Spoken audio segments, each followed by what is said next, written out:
Assalamualaikum warahmatullahi wabarakatuh. Hikmah kesabaran ketika mendapat musibah. Setiap manusia akan dihadapkan pada ujian hidup yang sulit untuk menolaknya. Dan itu adalah satu ketetapan dan hukum Allah Subhanahu wa Ta'ala yang bersifat pasti dan tetap berlaku kepada siapapun, kapanpun, dan dimanapun manusia berada. Ujian dan cobaan hidup dari Allah Subhanahu wa Ta'ala di dunia tidak hanya berupa musibah atau kesengsaraan, namun ada kalanya berupa kelapangan dan kenikmatan. Bisa berupa sehat maupun kondisi sakit, bisa juga berupa kekayaan maupun kemiskinan.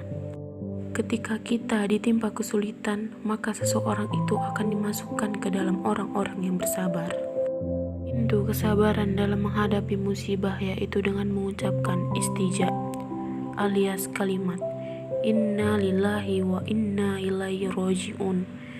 Imam An-Nawawi dalam Al-Azkar melengkapinya sebagai doa yang pernah diucapkan Rasulullah Sallallahu Alaihi Wasallam. Inna lillahi wa inna ilaihi roji'un. Allahumma ajirni fi musibati wa akhlif li khairan minha.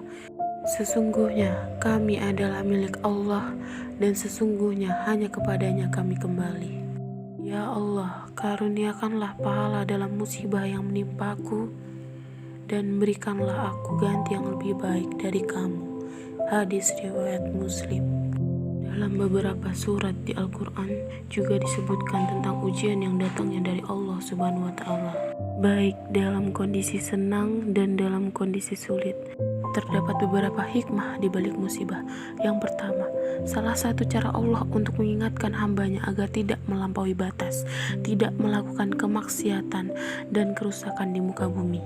Yang kedua, musibah mengajarkan pentingnya integrasi ibadah dan isti'anah memohon pertolongan kepada Allah.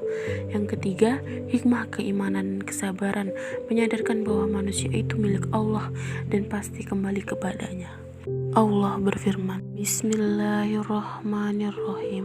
Ahasiban nasu an yutraku an yaqullu amanna wa hum la yuftanun. Artinya, apakah manusia akan mengira bahwa mereka akan dibiarkan hanya dengan menyatakan kami telah beriman dan mereka tidak diuji lagi? Quran Surat Al-Ankabut ayat 2. Dari ayat tersebut kita bisa mengambil hikmah di balik musibah bahwa Allah Subhanahu wa Ta'ala akan menguji hamba-hambanya yang beriman sesuai dengan tingkat keimanan mereka.